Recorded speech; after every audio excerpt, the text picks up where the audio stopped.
بسم اللہ الرحمن الرحیم۔ وَإِذْ قَالَ مُوسَىٰ لِقَوْمِهِ إِنَّ اللَّهَ يَأْمُرُكُمْ أَن تَذْبَحُوا بَقَرَةً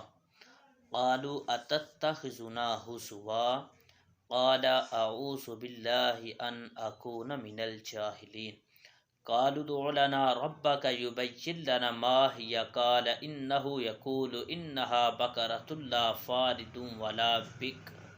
عَوَانٌ بَيْنَ ذَلِكَ فَافْعَلُوا مَا تُؤْمَرُونَ قَالُوا ادْعُ لَنَا رَبَّكَ يُبَيِّن لَنَا مَا لَوْنُهَا قَالَ إِنَّهُ يَقُولُ إِنَّهَا بَقَرَةٌ صَفْرَاءُ فَاقِعٌ لَوْنُهَا تَسُرُّ النَّاظِرِينَ قَالُوا ادْعُ لَنَا رَبَّكَ يُبَيِّن لَنَا مَا هِيَ إِنَّ الْبَقَرَةَ تَشَابَهَ عَلَيْنَا وَإِنَّا إِن شَاءَ اللَّهُ لَمُهْتَدُونَ۔ وَإِذْ اور جب قال فرمایا موسیٰ حضرت موسیٰ علیہ السلام نے لقومہ اپنی قوم کے لیے ان اللہ بے شک اللہ تعالیٰ یأمرکم وہ تم کو حکم دیتا ہے ان تذبحوا بقرہ یہ کہ ذبح کرو تم بقرہ۔ قالوا اتتخذونا ہزوا قالوا کہا انہوں نے اتتخذونا کیا بناتے ہیں آپ ہم کو ہزوا مسخرہ۔ قال اعوذ باللہ ان اکون من الجاہلین قال فرمایا اعوذ میں پناہ مانگتا ہوں باللہ اللہ کی ان اکون یہ کہ ہو جاؤں میں من الجاہلین جاہلوں میں سے۔ قالوا ادع لنا ربک یبین لنا ما ہی قالوا کہا انہوں نے ادعو آپ دعا کیجئے لنا ہمارے لیے ربک اپنے رب سے یبین لنا وہ بیان کرے ہمارے لیے ما ہیا کہ وہ کیسی ہے وہ گائے کیسی ہو۔ قالا فرمایا انہو بے شک وہ یقول فرماتا ہے انہا بے شک وہ بقرۃ گائے لا فارد نہ بوڑھی ہے ولا بکر اور نہ بچیا۔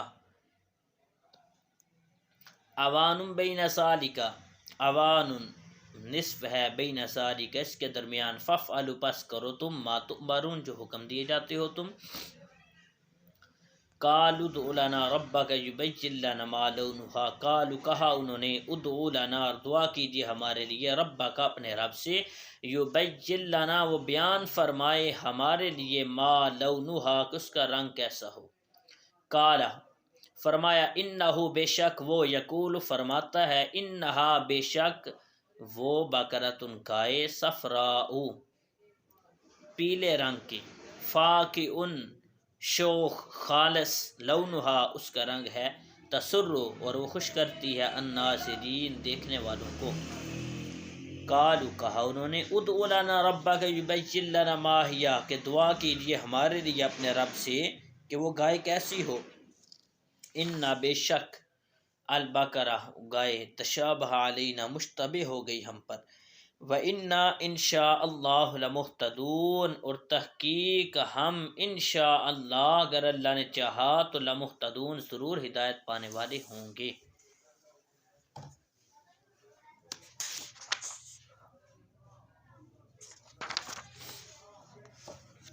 اور یاد کرو جب موسیٰ علیہ السلام نے اپنی قوم سے فرمایا بے شک اللہ تمہیں حکم دیتا ہے کہ ایک گائے ذبح کرو تو انہوں نے کہا کہ کیا آپ ہمارے ساتھ مذاق کرتے ہیں۔ حضرت موسیٰ علیہ السلام نے فرمایا میں اللہ کی پناہ مانگتا ہوں کہ میں جاہلوں میں سے ہو جاؤں۔ انہوں نے کہا آپ اپنے رب سے دعا کیجئے کہ وہ ہمیں بتا دے وہ گائے کیسی ہے۔ فرمایا اللہ فرماتا ہے کہ وہ ایک ایسی گائے ہے جو نہ بوڑھی ہے اور نہ بالکل کم عمر کی بلکہ ان دونوں کے درمیان ہو تو وہ کرو جس کا تمہیں حکم دیا جا رہا ہے۔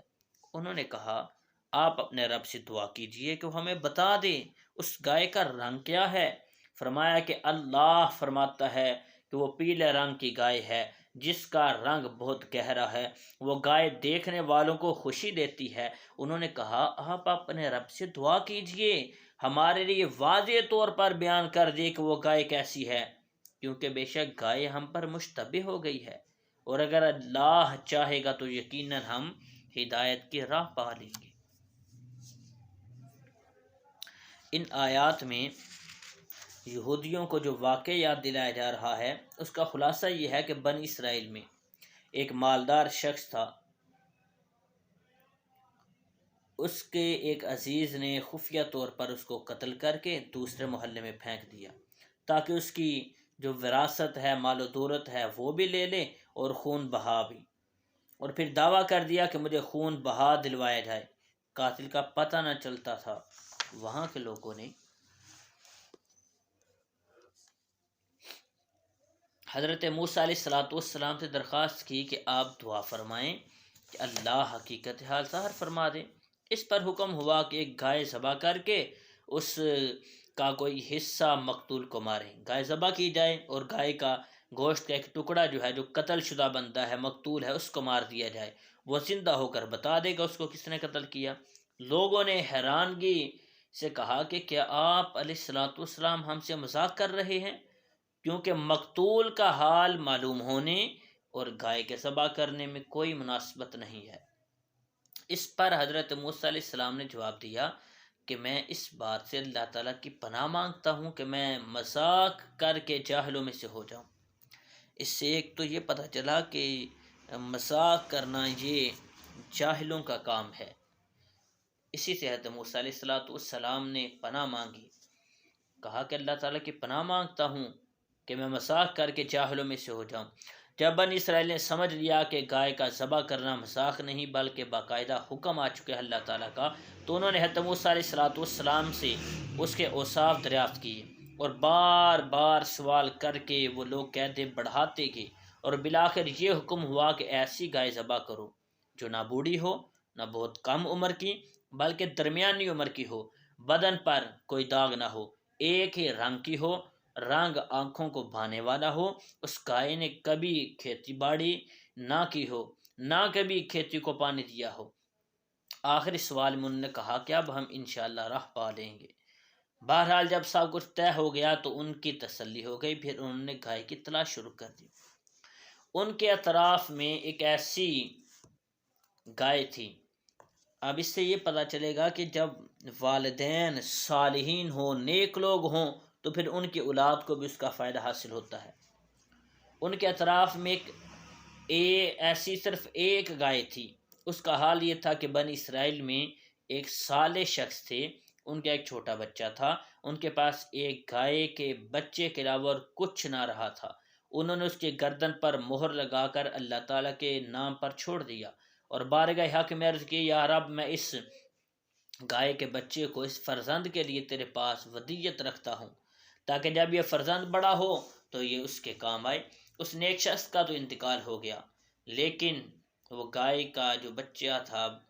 وہ جنگل میں اللہ تعالیٰ کی حفاظت میں پرورش پاتے رہا۔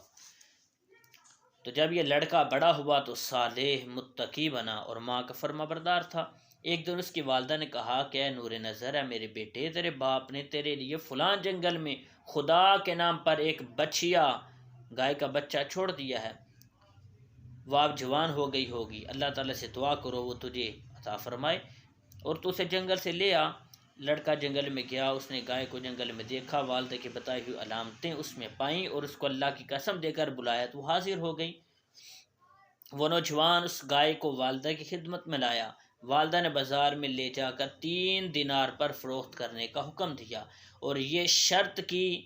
کہ سودا ہونے پر پھر اس کی اجازت حاصل کی جائے۔ اس زمانے میں گائے کی قیمت جو ہے وہ 3 دینار کے قریب ہوتی تھی۔ نوجوان جب اس گائے کو بازار میں لایا تو ایک فرشتہ خریدار کی صورت میں آیا، اس نے گائے کی قیمت 6 دینار لگا دی۔ عام طور پر گائے کی قیمت تھی 3 دینار، لیکن اس نے 6 دینار قیمت لگائی، مگر اس نے شرط یہ رکھی کہ نوجوان اپنی والدہ سے اجازت نہیں لے گا۔ نوجوان نے یہ منظور نہ کیا اور والدہ سے تمام قصہ کہا۔ اس کی والدہ نے 6 دینار قیمت منظور کرنے کی اجازت دی، مگر بیچنے میں پھر دوبارہ اپنی مرضی دریافت کرنے کی شرط لگا دی۔ نوجوان پھر بازار میں آیا۔ اب اس فرشتے نے 6 دینار کی بجائے 12 دینار اس کی قیمت لگائی اور کہا کہ اپنی ماں سے اجازت نہ لو، اپنی ماں سے پوچھنے کی ضرورت نہیں ہے، بس 12 دینار لے لو اور گائے مجھے دے دو۔ نوجوان نہ مانا، والدہ کو اطلاع دی، وہ صاحب فراست عورت تھی، سمجھ گئی یہ خریدار نہیں کوئی فرشتہ ہے جو آزمائش کے لیے آتا ہے۔ بیٹے سے کہا اب کی مرتبہ اس خریدار سے یہ کہنا کہ آپ ہمیں اس گائے کے فروخت کرنے کا حکم دیتی ہیں یا نہیں؟ لڑکے نے یہی کہا تو فرشتے نے جواب دیا کہ ابھی اس کو روکے رہو، جب بنی اسرائیل خریدنے آئیں تو اس کی قیمت یہ مقرر کرنا کہ اس کی کھال میں سونا بھر کے دیا جائے۔ جوان گائے کو گھر لایا، جب بنی اسرائیل جستجو کرتے ہوئے اس کے مکان پر پہنچے تو یہی قیمت طے ہوئی کہ اس کی کھال میں سونا بھر کے دیا جائے گا، اور موسیٰ علیہ السلام کی ضمانت پر وہ گائے بنی اسرائیل کے سپرد کر دی گئی۔ اب یہاں پر جو ہے اس واقعے سے کئی چیزیں معلوم ہوتی ہیں کہ نبی کے فرمان پر بغیر ہچکچاہٹ کے عمل کرنا چاہیے، اور عمل کرنے کی بجائے عقلی ڈھکوسلے بنانا بے ادبوں کا کام ہے۔ کہ جب نبی کا فرمان آ گیا ہے یا پھر اللہ عز و جل کا فرمان آ گیا ہے کہ تم اس طرح سے کرو، پھر اس کے سامنے اپنی عقل کے گھوڑے دوڑانا یہ بے ادبوں کا کام ہے، جاہلوں کا کام ہے۔ اور اس سے یہ بھی پتہ چلا کہ پیغمبر جھوٹ، دل لگی اور کسی کا مذاق اڑانا وغیرہ عیبوں سے پاک ہیں۔ شرعی احکامات سے متعلق بے جا بحث مشقت کا سبب ہے۔ حدیث پاک میں ہے کہ اگر بنی اسرائیل بحث نہ کرتے تو جو گائے ذبح کر دیتے وہی کافی تھی۔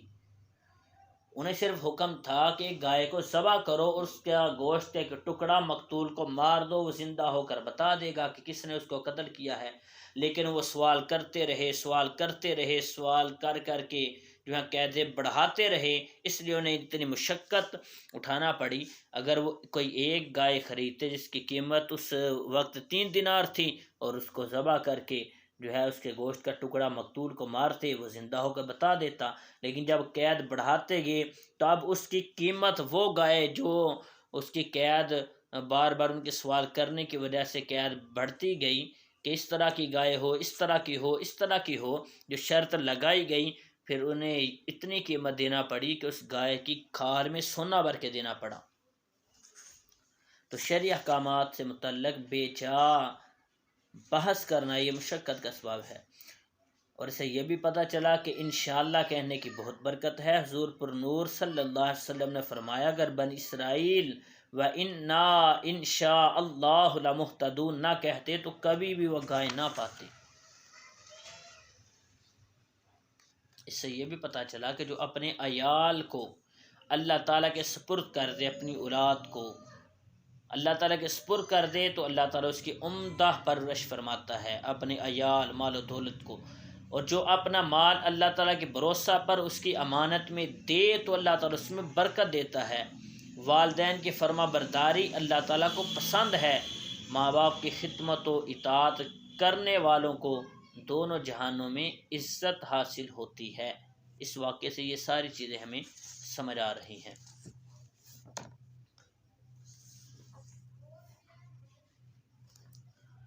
قال انه يقول انها بقرة لا ذلول تثير الارض ولا تسقي الحرث مسلمة لا شيئة فيها قالوا الآن جئت بالحق فذبحوها وما كادوا يفعلون۔ قال فرمایا انه بے شک وہ، یقول فرماتا ہے، انہا بے شک وہ، بقرۃ ایک گائے ہے، لا ذلول نہ حال میں جوتی گئی ہو، تثیر الارض زمین کو پھاڑنے کے لیے، ولا تسقی الحرث نہ پانی دینے کے لیے کھیتی کو، مسلمۃ سلامت ہو، لا شیۃ نہ کوئی داغ ہو فیہا اس میں، قالوا کہا انہوں نے، الآن اب، جئت بالحق آئے ہیں آپ حق کے ساتھ، فذبحوها تو بس ذبح کیا انہوں نے، وما کادوا یفعلون اور نہ قریب تھے کہ وہ کرتے۔ تو موسیٰ علیہ السلام نے فرمایا اللہ تعالیٰ فرماتا ہے وہ ایک ایسی گائے ہے جس سے یہ خدمت نہیں لی جاتی کہ کہ وہ زمین میں ہل چلائے اور نہ وہ کھیتی کو پانی دیتی ہے، بالکل بے عیب ہے، اس میں کوئی داغ نہیں۔ یہ سن کر انہوں نے کہا کہ اب آپ بالکل صحیح بات لائے ہیں۔ پھر انہوں نے اس گائے کو ذبح کیا، حالانکہ وہ ذبح کرتے معلوم نہ ہوتے تھے۔ بنی اسرائیل کے مسلسل سوالات اور اپنی رسوائی کے اندیشہ اور گائے کی بہت زیادہ قیمت سے یہ ظاہر ہوتا تھا کہ وہ ذبح کرنے کا ارادہ نہیں رکھتے، مگر جب ان کے سوالات شافی جوابوں سے ختم کر دیے گئے تو انہیں ذبح کرنا پڑا۔ وَإِذْ قَتَلْتُمْ نَفْسًا فَادَّارَأْتُمْ فِيهَا وَاللَّهُ مُخْرِجٌ مَا كُنْتُمْ تَكْتُمُونَ فَقُلْنَا اضْرِبُوهُ بِبَعْضِهَا كَذَلِكَ يُحْيِي اللَّهُ الْمَوْتَى وَيُرِيكُمْ آيَاتِهِ لَعَلَّكُمْ تَعْقِلُونَ۔ وَإِذْ اور جب قتل کیا تم نے نفساً ایک جان کو، فَادَّارَأْتُمْ پس الزام لگایا تم نے ان پر، فیہا اس میں، واللہ اور اللہ، مخرج ظاہر کرنے والا ہے، ما کنتم تکتمون جو تم چھپاتے ہو۔ فَقُلْنَا اضْرِبُوهُ پس ہم نے فرمایا، اضربوہ مارو تم اس کو، ببعضھا اس کا بعض یعنی اس کا ایک ٹکڑا، کذالک اسی طرح، یحیی اللہ الموت اللہ زندہ فرماتا ہے مردوں کو، ویریکم اور دکھاتا ہے تم کو، آیاتہ اپنی نشانیاں، لعلکم تعقلون تاکہ تم سمجھو۔ اور یاد کرو جب تم نے ایک شخص کو قتل کیا پھر اس کا الزام کسی دوسرے پر ڈالنے لگے، حالانکہ اللہ ظاہر کرنے والا تھا اس کو جسے تم چھپا رہے تھے۔ تو ہم نے فرمایا کہ اس مقتول کو اس گائے کا ایک ٹکڑا مارو، اسی طرح اللہ مردوں کو زندہ کرے گا اور وہ تمہیں اپنی نشانیاں دکھاتا ہے تاکہ تم سمجھو۔ بنی اسرائیل نے گائے ذبح کر کے اس کے کسی عضو سے مردہ کو مارا، وہ بحکم الہی زندہ ہو گیا، اس کے حلق سے خون کا فوارہ جاری تھا۔ اس نے اپنا چچا زاد بھائی کے بارے میں بتایا کہ اس نے مجھے قتل کیا، اب اس کو بھی اقرار کرنا پڑا، اور حضرت موسیٰ علیہ السلام نے اس پر قصاص کا حکم فرمایا۔ اس آیت مبارکہ میں اللہ تعالیٰ نے مردوں کو زندہ کرنے کے اس واقعے سے قیامت کے دن اٹھائے جانے پر دلیل قائم کی کہ تم سمجھ لو کہ جیسے اللہ تعالیٰ اس مردے کو اللہ تعالیٰ نے زندہ کیا، اسی طرح وہ قیامت کے دن بھی مردوں کو زندہ فرمائے گا، کیونکہ وہ مردے زندہ کرنے پر قادر ہے، اور روز جزا مردوں کو زندہ کرنا اور حساب لینا یہ حق ہے۔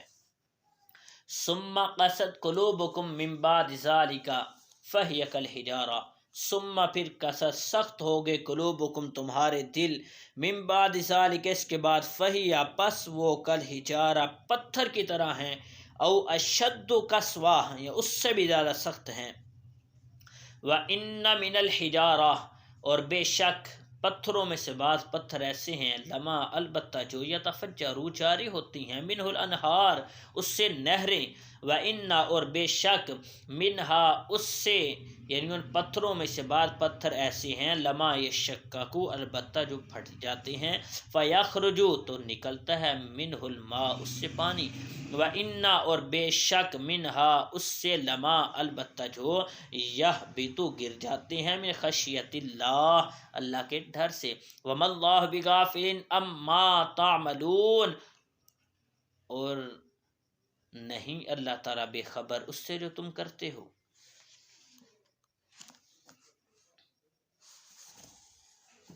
اس آیت کی ایک تفسیر یہ ہے کہ حضور صلی اللہ علیہ وسلم کے زمانے میں موجود یہودیوں کو مخاطب کر کے فرمایا گیا کہ اپنے آباء و اجداد کے عبرت انگیز واقعات سننے کے بعد تمہارے دل حق بات کو قبول کرنے کے معاملے میں سخت ہو گئے ہیں،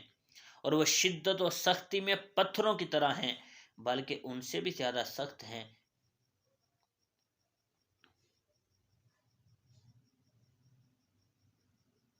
کیونکہ پتھر بھی اثر قبول کرتے ہیں، کچھ پتھروں سے ندیاں بہہ نکلتی ہیں، کچھ ایسے ہیں کہ جب پھٹتے ہیں تو ان سے پانی نکلتا ہے، اور کچھ پتھر ایسے ہیں کہ اللہ کے ڈر سے اوپر سے نیچے گر پڑتے ہیں، جبکہ تمہارے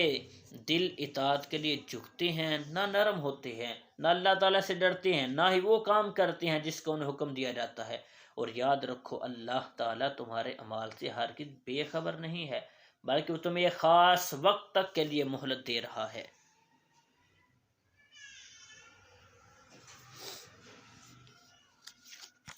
حضرت عبداللہ بن عمر رضی اللہ تعالیٰ عنہ سے روایت ہے، حضور صلی اللہ علیہ وسلم نے فرمایا کہ بے شک اللہ تعالیٰ کے ذکر کے علاوہ زیادہ کلام نہ کیا کرو۔ فرمایا اللہ کے ذکر کے علاوہ زیادہ کلام نہ کیا کرو، کیونکہ اللہ کے ذکر کے علاوہ کلام کی کثرت یہ دل کو سخت کر دیتی ہے، اور لوگوں میں اللہ تعالیٰ سے سب سے زیادہ دور وہ شخص ہے کہ جس کا دل سخت ہو جاتا ہے۔ افتطمعون ان یؤمنوا لکم وقد کان فریق منہم یسمعون کلام اللہ ثم یحرفونہ من بعد ما عقلوہ وہم یعلمون۔ افتطمعون کیا پس تم طمع رکھتے ہو، ان یؤمنوا یہ کہ وہ ایمان لائیں، لکم تمہارے واسطے، وقد کان فریق منہم وقد اور تحقیق کان تھا فریق ایک گروہ منہم ان میں سے، یسمعون سنتے وہ کلام اللہ اللہ کے کلام کو، ثم یحرفونہ ثم پھر یحرفونہ وہ بدلتے اس کو، من بعد ما عقلوہ اس کو سمجھنے کے بعد، وہم یعلمون حالانکہ وہ جانتے تھے۔ وَإِذَا لَقُوا الَّذِينَ آمَنُوا قَالُوا آمَنَّا اور جب ملے وہ ان سے جو ایمان لائے تو کہا انہوں نے کہ ہم ایمان لائے۔ وَإِذَا خَلَا اور جب الگ ہوئے بعضُهُمْ إِلَىٰ بَعْضٍ ان کا بعض بات کی طرف، جب وہ آپس میں ملتے ہیں، قالوا تو وہ کہتے ہیں أَتُحَدِّثُونَهُمْ کیا خبر دیتے ہو تم ان کو، بما فتح اللہ اس کی جو اللہ نے تم پر کھول دیا ہے، علیکم تمہارے اوپر کھول دیا ہے، لیحاجوکم تاکہ وہ جھگڑیں، کم تم سے بھی اس کے ساتھ، عند ربکم اپنے رب کے نزدیک، افلا تعقلون کیا تمہیں عقل نہیں ہے، اولا یعلمون ان اللہ یعلم ما یسرون وما یعلنون، اولا کیا اور نہیں، یعلمون جانتے وہ، ان اللہ بے شک اللہ تعالیٰ، یعلم وہ جانتا ہے، ما یسرون جو وہ چھپاتے ہیں، وما یعلنون اور جو وہ ظاہر کرتے ہیں۔ تو اے مسلمانوں کیا تم یہ امید رکھتے ہو کہ یہ تمہاری وجہ سے ایمان لے آئیں، حالانکہ ان میں ایک گروہ وہ تھا کہ وہ اللہ کا کلام سنتے تھے، پھر اسے سمجھ لینے کے بعد جان بوجھ کر بدل دیتے تھے۔ اور جب یہ مسلمانوں سے ملتے ہیں، جو یہودیوں کا ذکر کیا گیا، جو یہودیوں میں منافق لوگ تھے ان کا ذکر کیا گیا، کہ جب یہ مسلمانوں سے ملتے ہیں تو کہتے ہیں ہم ایمان لا چکے ہیں، ہم ایمان والے ہیں۔ جب آپس میں اکیلے ہوتے ہیں تو کہتے ہیں کیا ان کے سامنے وہ علم بیان کرتے ہو جو اللہ نے تمہارے اوپر کھولا ہے، تاکہ اس کے ذریعے یہ تمہارے رب کی بارگاہ میں تمہارے اوپر حجت قائم کریں، یا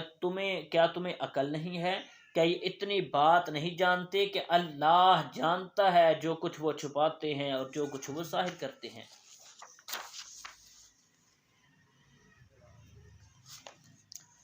اس آیت مبارکہ کی تفسیر میں یہ ہے کہ انصار صحابہ کرام کو اس بات کی بہت حرص تھی کہ یہودی اسلام قبول کر لیں، کیونکہ وہ یہودیوں کے حلیف تھے اور ان کے پڑوسی بھی تھے۔ اس پر اللہ تعالیٰ نے ارشاد فرمایا کہ مسلمانوں کیا تم یہ امید رکھتے ہو کہ یہ یہودی تمہارا یقین کریں گے یا تمہاری تبلیغ کی وجہ سے ایمان لے آئیں گے، حالانکہ ان میں ایک گروہ وہ تھا جو صرف علماء پر مشتمل تھا، جو علم والے تھے، وہ اللہ کا کلام یعنی تورات سنتے تھے، پھر اسے سمجھ لینے کے بعد جان بوجھ کر بدل دیتے تھے۔ اسی طرح ان یہودیوں نے بھی تورات میں تحریف کی، رسول کریم صلی اللہ علیہ وسلم کی نعت کو بدل ڈالا، ایسے لوگ کہاں ایمان لائیں گے؟ کیا تم ان کے ایمان کی امید نہ رکھو؟ لہذا تم ان کے ایمان کی امید نہ رکھو کہ یہ ایسے لوگ ہیں کہ یہ تورات پڑھتے تھے، لیکن تورات میں جہاں پر میرے آخر الزمان نبی حضرت محمد مصطفیٰ صلی اللہ علیہ وسلم کی نشانیاں تھیں، ان کی شان لکھی ہوئی تھی، ان کی عظمت تھی، ان کے کمال فضائل لکھے ہوئے تھے، ان کو یہ بدل دیتے تھے۔ تو جو اللہ کے نبی سے اس طرح دشمنی رکھتے ہیں تو تم امید لگائے بیٹھے ہو کہ یہ ایمان لے کے آئیں گے، لہذا تم ان کے ایمان کی امید نہ رکھو۔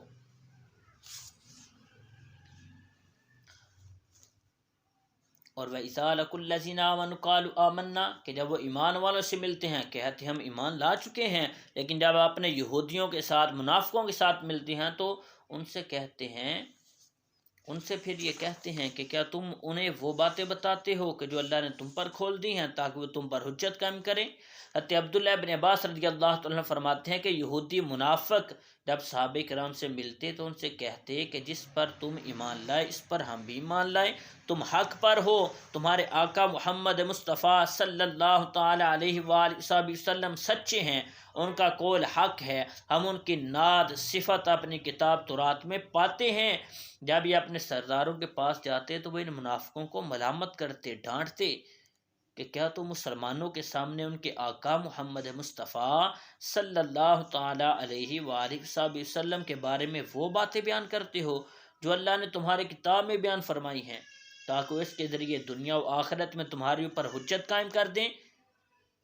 کہ جب ہمارے آقا محمد مصطفیٰ کا نبی برحق ہونا تمہاری کتابوں میں موجود ہے تو تم نے ان کی پیروی کیوں نہ کی؟ کیا تمہیں عقل نہیں کہ تمہیں یہ کام نہیں کرنے چاہیے؟ تو اس سے معلوم ہوا کہ حق پوشی اور سرکار دو عالم صلی اللہ علیہ وسلم کے اوصاف کو چھپانا، نبی پاک کی عظمت کو چھپانا اور ان کے کمالات کا انکار کرنا یہ یہودیوں کا طریقہ ہے، منافقوں کا طریقہ ہے۔ مسلمانوں کا طریقہ یہ ہے کہ وہ اپنے نبی کی شان کو بیان کرتے ہیں، اپنے نبی کے فضائل کی عظمت اور ان کے فضائل کو بیان کرتے ہیں، یہ مسلمانوں کا طریقہ ہے۔ وَمِنْهُمْ أُمِّيُّونَ لَا يَعْلَمُونَ الْكِتَابَ إِلَّا أَمَانِيَّ وَإِنْهُمْ إِلَّا يَظُنُّونَ، اور ان میں سے امیون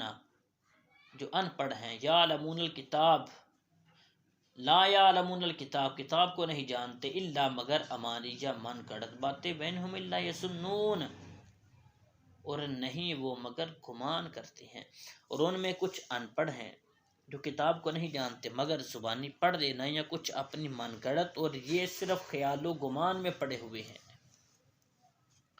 یہاں سے یہودیوں کے ایک دوسرے گروہ کا ذکر کیا گیا، فرمایا گیا کہ اب یہودیوں کے دوسرے گروہ کی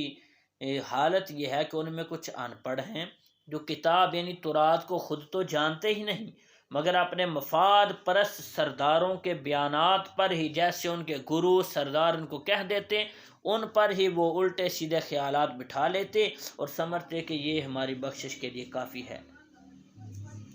فویل للذین یکتبون الکتاب بایدیہم، فویل پس ہلاکت ہے، للذین ان کے لیے، یکتبون الکتاب یکتبون لکھتے ہیں، الکتاب کتاب کو، بایدیہم اپنے ہاتھوں سے، ثم پھر یقولون وہ کہتے ہیں، ھذا یہ، من عند اللہ اللہ کی طرف سے ہے، لیشتروا تاکہ وہ خریدیں، بھی اس کے ساتھ، ثمنا قلیلا تھوڑا سا مال، فویل لہم بس ہلاکت ہے ان کے لیے، مما اس میں سے، کتبت جو لکھا ایدیہم ان کے ہاتھوں نے، وویل لہم اور ہلاکت ہے ان کے لیے، مما یکسبون کہ جو وہ کماتے ہیں۔ تو بربادی ہے ان لوگوں کے لیے جو اپنے ہاتھوں سے کتاب لکھتے ہیں پھر کہتے ہیں یہ اللہ کی طرف سے ہے، کس کے بدلے میں تھوڑی سی قیمت حاصل کر لیں۔ تو ان لوگوں کے لیے ان کے ہاتھوں کے لکھے ہوئے کی وجہ سے ہلاکت ہے، اور ان کے لیے ان کی کمائی کی وجہ سے تباہی اور بربادی ہے۔ جب سرکار دو جہاں صلی اللہ علیہ وسلم مدینہ تشریف لائے تو علماء تورات اور سرداران یہود کو یہ اندیشہ ہو گیا کہ ان کی اب روزی جاتی رہے گی، سرداری ان کی مٹ جائے گی، ختم ہو جائے گی، کیونکہ تورات میں نبی پاک صلی اللہ علیہ وسلم کا حلیہ اور اوصاف مذکور ہیں۔ جب لوگ حضور صلی اللہ علیہ وسلم کو اس کے مطابق پائیں گے تو فوراً ایمان لے آئیں گے اور اپنے علماء سرداروں کو چھوڑ دیں گے۔ اس اندیشہ سے انہوں نے تورات میں تحریف و تغیر کا ڈالا، تغیر و تبدل کیا، بدل دیا ان چیزوں کو، حلیہ شریف بدل دیا۔ نبی کریم صلی اللہ علیہ وسلم کے جو اوصاف لکھے ہوئے تھے کہ آقا کریم علیہ السلام خوبصورت ہیں، حسن و جمال والے ہوں گے، قد درمیانہ ہوگا، آقا کا جو حلیہ مبارک لکھا ہوا تھا انہوں نے تورات کے اندر اس میں تبدیلی کر دی تاکہ لوگ اس کے مطابق جو ہے نہ پائیں تو پھر وہ کلمہ نہیں پڑھیں گے، مسلمان نہیں ہوں گے، تو لہذا وہ ہماری بات مانیں گے اور ہم ان سے جو ہے دنیا کا مال حاصل کریں گے۔ یہ یہودیوں کے جو علماء تھے انہوں نے یہ بات سوچی۔ وقالو اور کہا انہوں نے، لن تمسنا النار ہرگز نہیں چھوئے گی ہم کو آگ، الا مگر ایام معدودہ گنتی کے چند دن، کل فرما دیجئے اتخذتم کیا تم نے لے لیا ہے یا تم نے پکڑ لیا ہے عند اللہ اللہ سے عہدن کوئی عہد فلن یخلف اللہ پس ہرگز نہیں خلاف کرے گا اللہ تعالیٰ عہد ہو اپنے وعدے کے ام تقولون یا تم کہتے ہو علی اللہ اللہ تعالیٰ پر ما لا تعلمون جو تم نہیں جانتے اور بولے ہمیں تو آگ ہرگز نہ چھوئے گی مگر گنتی کے چند دن حبیبہ فرما دیجئے کیا تم نے خدا سے کوئی وعدہ لیا ہوا ہے اگر ایسا ہے پھر تو اللہ ہرگز وعدہ خلافی نہیں کرے گا بلکہ تم اللہ پر وہ بات کہہ رہے ہو جس کا تمہیں علم نہیں ہے حضرت عبداللہ بن عباس سے مروی ہے کہ یہودی کہتے تھے کہ وہ دوزخ میں جائیں گے نہیں وہ ہرگز دوزخ میں نہیں جائیں گے مگر صرف اتنی مدت کے لیے کہ جتنا عرصہ ان کے ابا و اجداد نے بچھڑے کو پوجا ہے اس کے بعد عذاب سے چھوٹ جائیں گے اور کہتے تھے وہ مدت جو ہے 40 دن کی ہے یہ ایک روایت کے مطابق 7 دن یہودیوں کا کہنا تھا کہ ہم جہنم میں جائیں گے نہیں اگر گئے تو یہاں تو 40 دن کے لیے جائیں گے یا صرف 7 دن کے لیے جائیں گے اس سے زیادہ ہم جہنم میں رہیں گے بلکہ بعد میں چھوٹ جائیں گے یہ ان کا صرف گمان تھا تو فرمایا محبوب ان سے فرما دیجیے کیا تم نے اللہ سے کوئی وعدہ لیا ہوا ہے کیا تمہارا اللہ تعالیٰ کے ساتھ کوئی وعدہ ہو چکا ہے کہ تم صرف چند دن کے لیے جہنم میں جاؤ گے بلکہ فرمایا تم جب میرے نبی کا کلمہ نہیں پڑھو گے تو تم کفر کی موت مرو گے تو ہمیشہ ہمیشہ جہنم میں رہو گے بلا من کا سبا ہاں کیوں نہیں من کا سبا جو کمائے سیئاتن گناہ و احاطت بھی اور گھیر لے اس کو خطیئتہ اس کی غلطی اس کے گناہ فاولئک اصحاب النار یہی لوگ آگ والے ہیں ہم فیہا خالدون اس میں ہمیشہ رہیں گے والذین آمنوا وعملوا الصالحات اولئک اصحاب الجنت ہم فیہا خالدون اور فرمایا وہ لوگ جو ایمان لے کر آئے اعمال صالحہ کیے یہی لوگ جنت والے ہیں اور جنت میں ہمیشہ ہمیشہ رہیں گے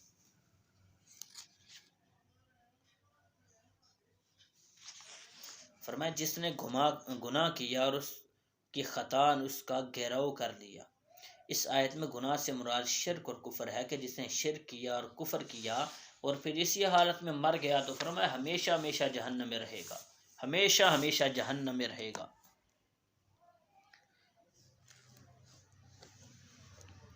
وَإِذْ أَخَذْنَا مِيثَاقَ بَنِي إِسْرَائِيلَ لَا تَعْبُدُونَ إِلَّا اللَّهَ وَإِذْ اور جب اخذنا ہم نے لیا میثاق کا پختہ وعدہ بنی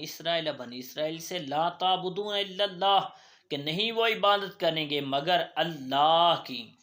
یعنی اللہ کے سوا وہ کسی کی عبادت نہیں کریں گے وَبِالْوَالِدَيْنِ احسانا اور والدین کے ساتھ حسن سلوک کریں گے ذوی القربا اور قریبی رشتہ داروں کے ساتھ حسن سلوک کریں گے والیتاما والمساکین یتیموں کے ساتھ اور مسکینوں کے ساتھ حسن سلوک سے پیش آئیں گے وَقُولُوا لِلنَّاسِ حُسْنًا وَقُولُوا لِلنَّاسِ حُسْنًا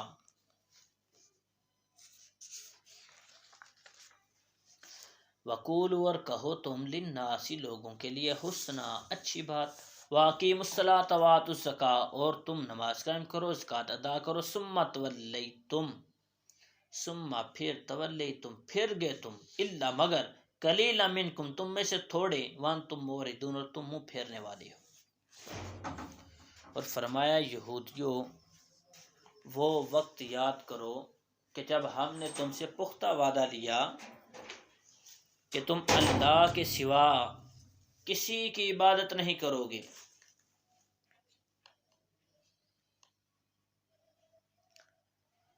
کیونکہ اس کے علاوہ اور کوئی عبادت کا مستحق نہیں ہے اور تم اپنے ماں باپ کے ساتھ بھلائی کرو گے حسن سلوک سے پیش آؤ گے اور رشتہ داروں یتیموں مسکینوں کے ساتھ اچھا سلوک کرو گے اور لوگوں سے اچھی بات کہو اور نماز قائم کرو زکوٰۃ دو لیکن اسے قبول کرنے کے بعد ان میں سے چند آدمیوں کے علاوہ سب اس وعدے سے پھر گئے مکر گئے اور تم بھی اپنے آباء و اجداد کی طرح اللہ تعالیٰ کے احکام سے منہ موڑنے والے ہو اس سے معلوم ہوا کہ بنی اسرائیل کی عادت ہی اللہ تعالیٰ کے احکام سے اعراض منہ موڑنا اور ان کے عہد سے پھر جانا ہے اور فرمایا وَبِالْوَالِدَيْنِ احسانا کہ والدین کے ساتھ بھلائی کرو حسن سلوک سے پیش آؤ اللہ تعالیٰ نے اپنی عبادت کا حکم فرمانے کے بعد والدین کے ساتھ بھلائی کرنے کا حکم دیا اس سے معلوم ہوتا ہے کہ والدین کی خدمت بہت ضروری ہے والدین کے ساتھ بھلائی یہ ہے کہ ایسی کوئی بات نہ کہے اور ایسا کوئی کام نہ کرے جو ان کے لیے باعث تکلیف ہو،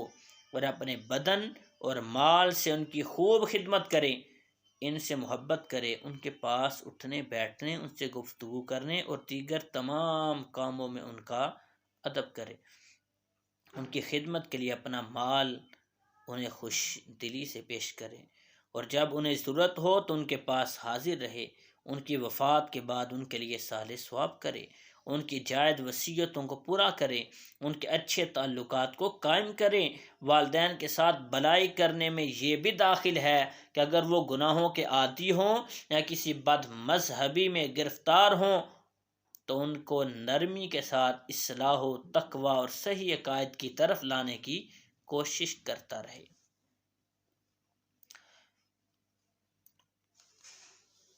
اور فرمایا وبالوالدین احسانا وذی القربى والیتامى والمساکین کے رشتہ داروں کے ساتھ، یتیموں کے ساتھ، مسکینوں کے ساتھ اچھا سلوک کرو۔ تو حقوق العباد میں سب سے مقدم ماں باپ کا حق ہے، سب سے پہلے، پھر دوسرے رشتہ داروں کا، اور پھر غیروں کا۔ غیروں میں بے کس یتیم سب سے مقدم ہے، پھر دوسرے مساکین۔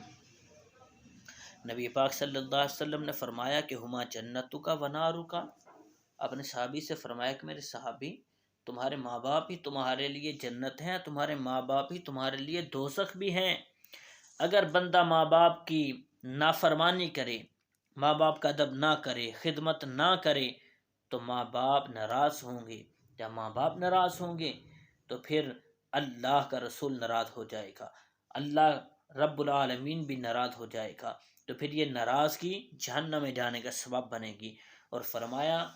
تمہارے ماں باپ ہی تمہارے لیے جنت ہیں۔ تو جب تم ماں باپ کی خدمت کرو گے، ان کا ادب کرو گے، ان کا احترام کرو گے، ان کے ساتھ حسن سلوک سے پیش آؤ گے، تو پھر تم سے یقیناً ماں باپ راضی ہوں گے۔ ماں باپ راضی ہوئے تو سمجھ لو تم سے اللہ کا رسول بھی راضی ہو گیا، رب العالمین بھی تم سے راضی ہو گیا۔ تو ماں باپ کی یہ رضا میں، ان کو راضی کرنے میں، فرمایا پھر رب ذوالجلال تمہیں جنت عطا فرما دے گا۔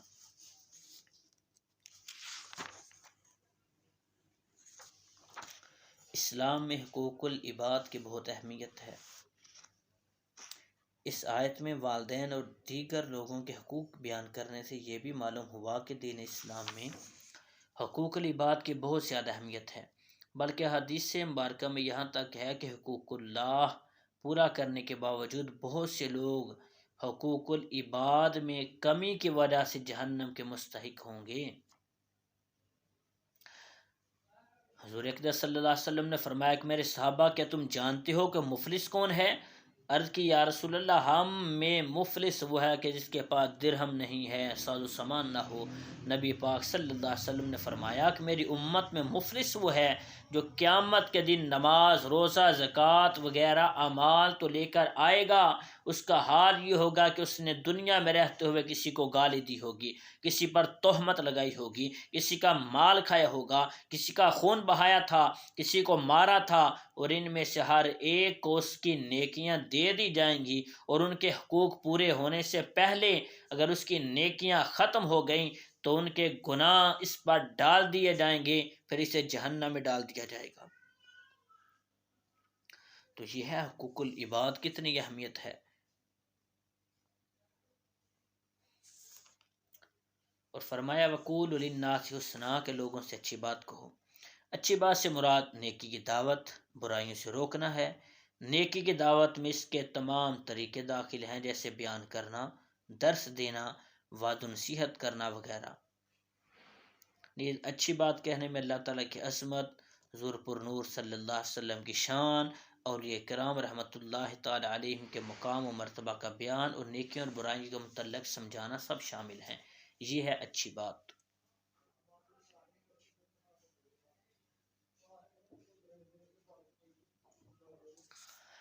وَإِذْ أَخَذْنَا مِيثَاقَكُمْ لَا تَسْفِكُونَ دِمَاءَكُمْ وَلَا تُخْرِجُونَ أَنفُسَكُمْ مِنْ دِيَارِكُمْ ثُمَّ أَقْرَرْتُمْ وَأَنْتُمْ تَشْهَدُونَ۔ وَإِذْ، اور جب، أَخَذْنَا، ہم نے لیا، مِيثَاقَكُمْ، تم سے پختہ وعدہ، لا تسفکون کہ نہ بہاؤ گے تم دماءکم اپنوں کے خون، ولا تخرجون اور نہ نکالو گے تم انفسکم اپنوں کو، من دیارکم اپنے شہروں سے، ثم پھر تم نے اقرار کیا، اقرار تم اقرار کیا، وانتم تشہدون اور تم گواہ ہو۔ اور یاد کرو جب ہم نے تم سے عہد لیا کہ آپس میں کسی کا خون نہ بہانا اور اپنے لوگوں کو اپنی بستیوں سے نہ نکالنا، پھر تم نے اقرار بھی کر لیا اور تم خود اس کے گواہ ہو۔ یعنی اے یہودیوں وہ وقت یاد کرو جب ہم نے تمہارے آباء و اجداد سے تورات میں یہ عہد لیا کہ تم آپس میں کسی کا خون نہ بہانا، یعنی کسی کو قتل نہ کرنا، لڑائی جھگڑا نہ کرنا، اپنے لوگوں کو اپنی بستیوں سے نہ نکالنا۔ پھر انہوں نے اس عہد کا اقرار کر لیا اور تم خود بھی اپنے آباء و اجداد کے اس اقرار کے گواہ ہو۔ ثم انتم ہؤلاء ثم پھر انتم تم ہؤلاء وہی ہو، تقتلون قتل کرتے ہو تم انفسکم اپنوں کو، وتخرجون نکالتے ہو تم فریقا منکم ایک گروہ کو، من دیارہم ان کے گھروں سے، تظاہرون مدد دیتی ہو تم علیہم ان پر بالاسم گناہ کے ساتھ، والعدوان اور زیادتی کے ساتھ، وَإِن یأتوکم اور وَإِن اگر یأتوکم آئیں وہ تمہارے پاس اسارا قیدی ہو کر، تفادوہم فدیہ دیتے ہو تم، وہو محرمون اور وہ حرام کر دیا ہوا ہے، علیکم تم پر، اخراجہم ان کا نکالنا، افتؤمنون کیا پس تم ایمان لاتے ہو، ببعض الکتاب کتاب کے بعد حصے پر، وتکفرون ببعض اور بعض کا انکار کرتے ہو، فما جزاء پس کیا بدلہ ہے، من یفعل جو کرے، ذالک یہ، منکم تم میں سے، الا خزی مگر رسوائی ہے، فی الحیات الدنیا دنیا کی زندگی میں، ویوم القیامت اور قیامت کے دن، یردون لٹائے جائیں گے، الی شد العذاب سخت عذاب کی طرف، وما اللہ بغافل عما تعملون اور اللہ بے خبر نہیں ہے اس سے جو تم کرتے ہو۔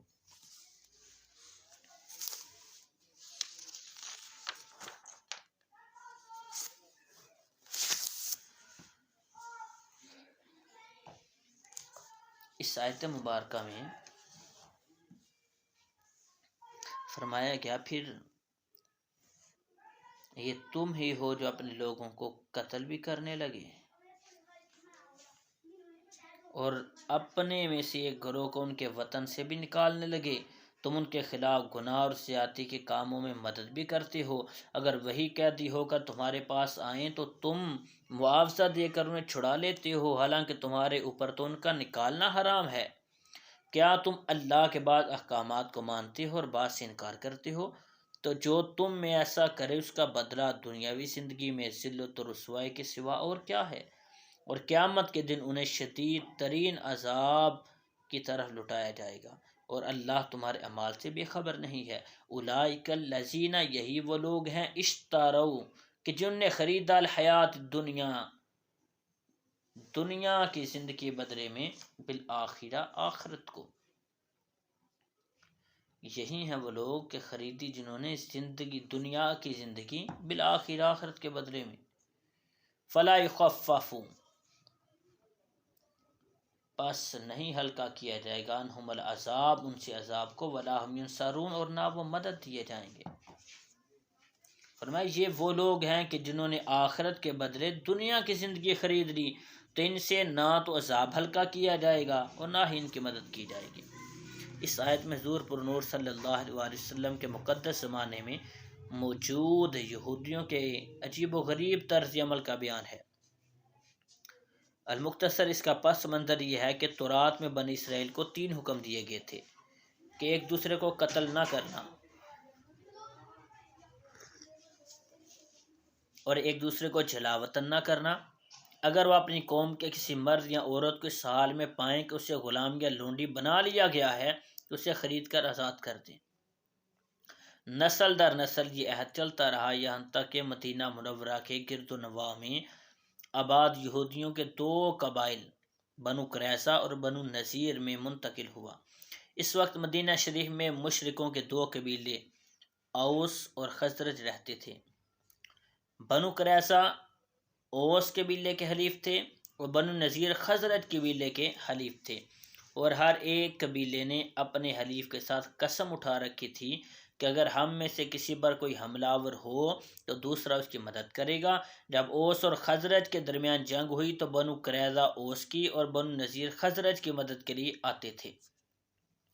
یعنی انہیں منع کیا گیا تھا کہ آپس میں ایک دوسرے کو قتل نہ کرنا، لیکن وہ آپس میں ایک دوسرے سے اس طرح ملے اور قسم کھا لی اگر ہم سے کوئی لڑائی کرے گا تو تم ہمارا ساتھ دینا، اگر تم سے کوئی لڑائی کرے گا تو ہم تمہارا ساتھ دیں گے، اور آپس میں ایک دوسرے کو وہ قتل کرنے لگے اور کئی سالوں تک ان کی یہ دشمنی چلتی رہی۔ تو فرمایا کیا تم اللہ کی بعض باتوں کو مانتے ہو، بعض کو جھٹلا دیتے ہو؟ کہ تم نے آپس میں ایک دوسرے کو قتل بھی کیا، جلا وطن بھی کر دیا، تم نے عہد شکنی کی ہے اور تم حرام کام کے مرتکب ہوئے ہو۔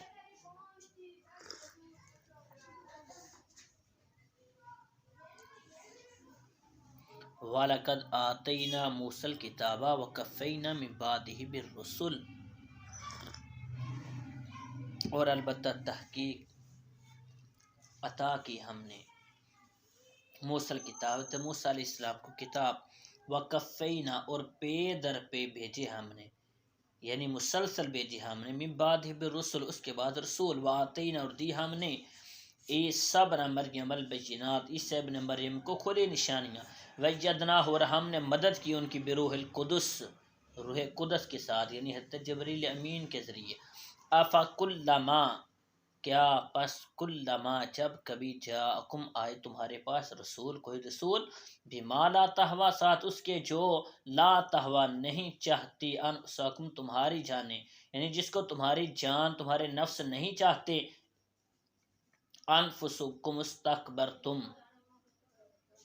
تو تم تکبر کرتے ہو، ففریقن پس ایک گروہ کو کذبتم جھٹلایا تم نے، وفریقن تقتلون اور ایک گروہ کو قتل کیا تم نے، وقالوا اور کہا انہوں نے، قلوبنا کہ ہمارے دلوں پر غلفن پردے ہیں، بل لعنہم اللہ بلکہ اللہ کی لعنت ہے ان پر، بکفرہم ان کے کفر کے سبب، فقلیلا ما یؤمنون تو ان کے پاس تھوڑے ہیں جو ایمان لاتے ہیں۔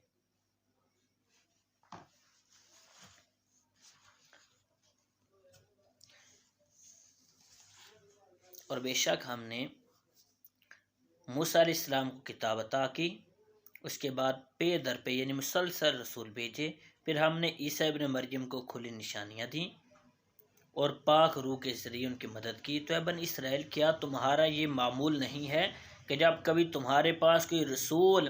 ایسے احکام لے کر تشریف لایا کہ جنہیں تمہارے دل پسند نہیں کرتے تھے تو تم نے تکبر کیا، تم تکبر کرتے تھے، پھر ان انبیاء میں سے ایک گروہ کو تم نے جھٹلایا اور ایک گروہ کو شہید کر دیا۔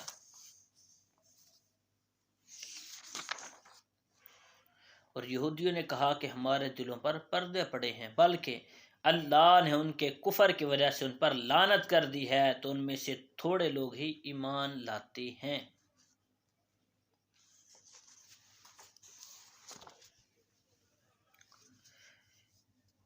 یہاں سے بنی اسرائیل کو دی گئی مزید نعمتیں بیان کی جا رہی ہیں۔ اس آیت میں کتاب سے تورات مراد ہے جس میں اللہ تعالیٰ کے تمام عہد مذکور تھے۔ ان میں سے سب سے اہم عہد یہ تھے کہ ہر زمانہ کے پیغمبروں کی اطاعت کرنا، ان پر ایمان لانا، ان کی تعظیم و توقیر کرنا، یہ سب سے اہم اللہ تعالیٰ کے عہد تھے۔ حضرت موسیٰ علیہ السلام کے زمانے سے عیسیٰ علیہ السلام تک متواتر انبیاء کرام آتے رہے، ان کی تعداد 4000 بیان کی گئی ہے۔ یہ سب حضرات حضرت موسیٰ علیہ السلام کی شریعت کے محافظ اور اس کے احکام جاری کرنے والے تھے، اور چونکہ ہمارے آقا خاتم الانبیاء صلی اللہ تعالی علیہ وآلہ وسلم کے بعد نبوت کسی کو نہیں مل سکتی، اس لیے شریعت محمدیہ کی حفاظت و اشاعت کی خدمت علماء ربانی اور مجددین کو عطا ہوئی۔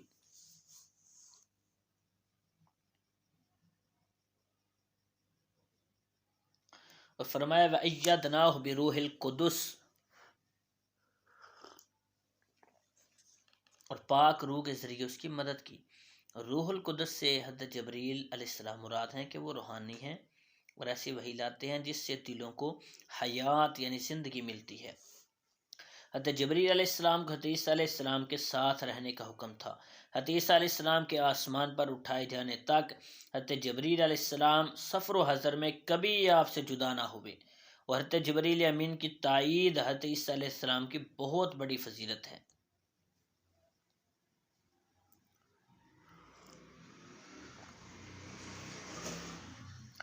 اور حضور نبی کریم صلی اللہ علیہ وسلم کے صدقے میں آپ کے بعض امتیوں کو بھی روح القدس یعنی جبریل امین کی تائید میسر ہوئی، جس طرح کہ بخاری شریف، ابو داؤد شریف اور معجم کبیر کی حدیث ہے کہ حضرت حسان رضی اللہ تعالیٰ عنہ کے لیے ممبر بچھایا جاتا اور وہ نعت شریف پڑھتے تھے۔ حضور صلی اللہ علیہ وسلم ان کے لیے دعا فرماتے اللہم ایدہ بروح القدس، اللہ روح قدس کے ذریعے حسان کی مدد فرما۔ اس تفسیر سے یہ بھی معلوم ہوا کہ غیر خدا کی مدد شرک نہیں۔ اللہ تعالیٰ نے حضرت عیسیٰ علیہ السلام کی مدد حضرت جبریل امین کے ذریعے فرمائی، اور جب حضرت جبریل امین مدد کر سکتے ہیں تو حضور پر نور بھی اللہ کی عطا کی ہوئی طاقت و قدرت سے یقیناً مدد فرما سکتے ہیں۔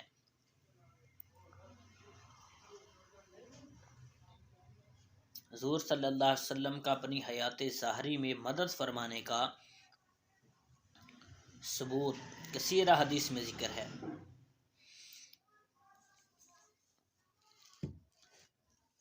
مشہور محدثین امام ابو بکر بن مقری، ابو القاسم سلیمان احمد طبرانی اور امام ابو شیخ نے مزار پر انوار پر حاضر ہو کر بھوک کی فریاد کی تو رسول کریم صلی اللہ علیہ وسلم نے ایک علوی کے ذریعے انہیں کھانا بھجوایا۔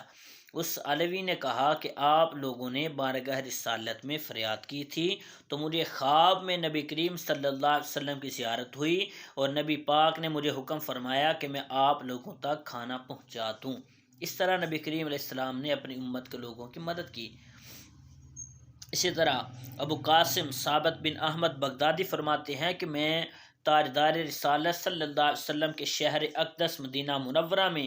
ایک شخص کو دیکھا۔ اس نے نبی پاک صلی اللہ علیہ وسلم کے روضہ انور کے قریب صبح کی اذان دی۔ جب اس نے الصلاۃ خیر من النوم کہا تو یہ سن کر مسجد نبوی کے خادموں میں سے ایک خادم آیا اور اس نے اسے تھپڑ مار دیا۔ وہ شخص رونے لگا۔ اس نے فریاد کی یا رسول اللہ، آپ کی موجودگی میں اس شخص نے میرے ساتھ ایسا کیا ہے۔ اس کی فریاد جیسے ہی ختم ہوئی تو اس خادم پر فالج گرا، یعنی اسے فالج ہو گیا، اور لوگ اسے اٹھا کر اس کے گھر لے گئے۔ 3 دن بعد وہ خادم مر گیا۔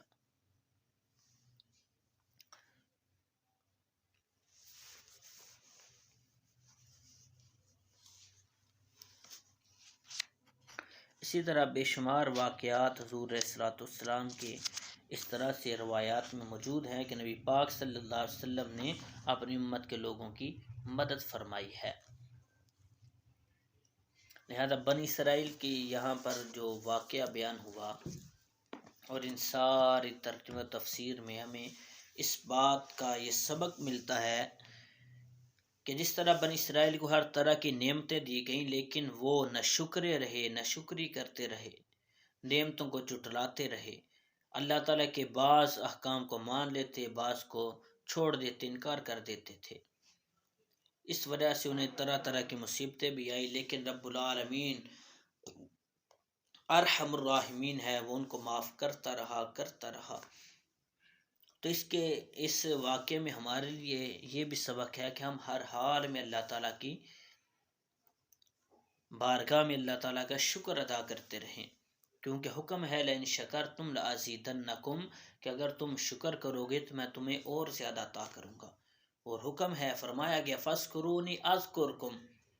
بس تم میرا ذکر کرو میں تمہارا چرچا کروں گا، واشکرولی، اور میرا شکر ادا کرو، ولا تکفرون، میری نافرمانی نہ کرو۔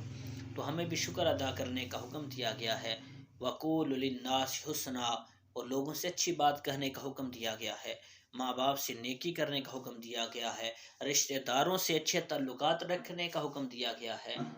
لہذا ہمیں